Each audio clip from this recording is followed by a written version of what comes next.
Hello guys, welcome back to my channel. Your boy Kazama is back. So पहली बात, sorry because मैं बहुत ज़्यादा इनकन्सिस्टेंट हो चुका हूँ।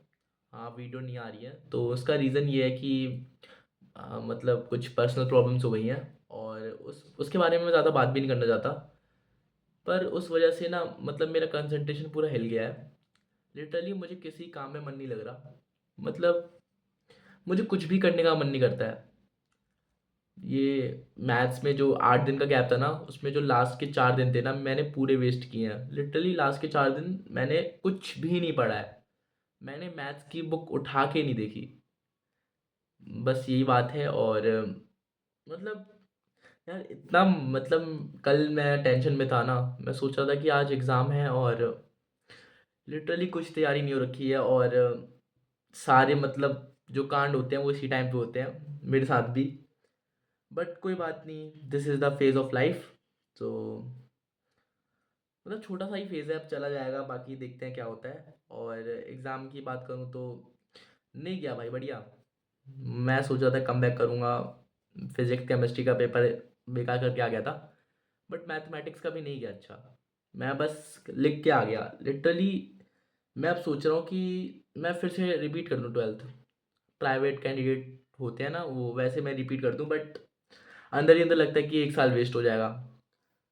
बट कुछ कर सकते भाई, कुछ करना पड़ेगा क्योंकि मुझे एग्ज़ाम्स के लिए भी क्वालिफाई करना है।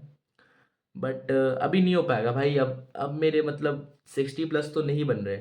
और 60+ तो छोड़ो, मैं पास ही हो जाऊँ। मैं केमिस्ट्री के अंदर पास हो जाऊँ या मैथ्स में, तो मैं बस हर एक क्वेश्चन मैं बना बना के लिख के आया हूँ।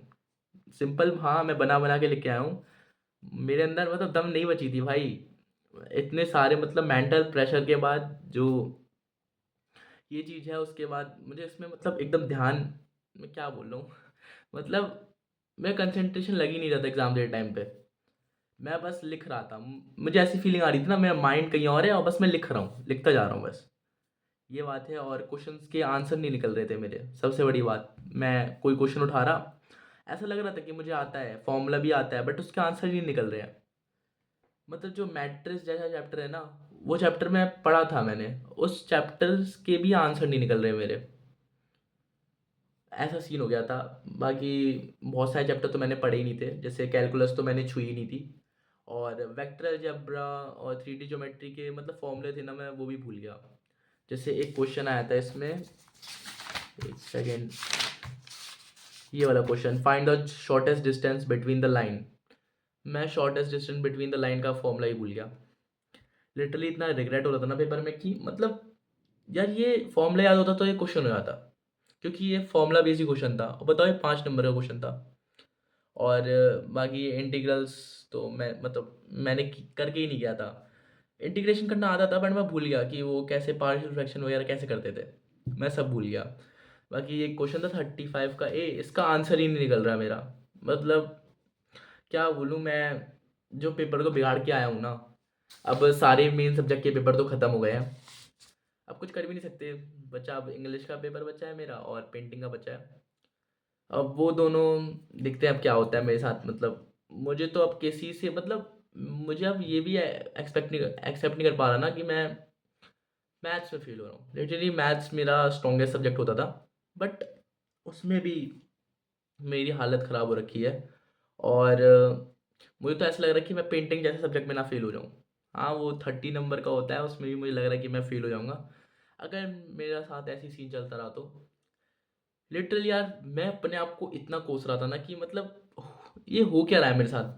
मतलब मुझे कुछ समझ में नहीं आ रहा है कि ऐसे ऐसे टाइम पे मतलब मेरे साथ जो बुरी से बुरी चीज़ होती है वो हो सकती है। मतलब बुरी से बुरी चीज़ है ना, वो अब इस टाइम पे हो रही है। बट अब ये गॉड की डेस्टिनी थी कि वो कराना चाहते थे कि होता है, मतलब पहले लिख दे ना, किस्मत में लिख गया तुम्हारे तो होता ही है वो। बट कोई बात नहीं, हमारा अच्छा टाइम कभी ना कभी तो आना ही चाहिए। आना चाहिए क्या, आने वाला है। बनाएंगे भाई हम, अच्छा टाइम बनाएंगे। बाकी ये फेज़ से मैं होपफुली जल्दी से जल्दी निकल जाऊँ। बाकी पेपर की तो अब इतनी टेंशन भी नहीं हो रही क्योंकि इतनी टेंशन भरी पड़ी हुई है दिमाग में। तो अब क्या ही कर सकते हैं, एग्ज़ाम ख़त्म, अब इंग्लिश का एग्ज़ाम है। अब देखते हैं, उसके लिए मैं पहली बात तो पढ़ भी पाता हूँ कि नहीं। अगर पढ़ूँगा तो मैं डाल दूँगा कि क्या-क्या प्रिपरेशन चल रही है। और एग्ज़ाम की बात करें तो लिटरली नहीं गया है, बहुत बेकार एग्ज़ाम गया है मेरा। मैं एमसीक्यूज़ में तुक्के मार के आया हूँ और बस लिख दिया है मैंने, हर एक क्वेश्चन अटेम्प्ट किया है, मैं झूठ नहीं बोल रहा। मैंने हर एक क्वेश्चन अटेम्प्ट किया है। बाकी बस मैं लिख के आ गया हूँ, होपफुली पास हो जाऊँ। नहीं होगा तो मुझे अब कोई फ़र्क पड़ना ही बंद हो गया। नहीं होगा, नहीं होगा, भाड़ में जाओ।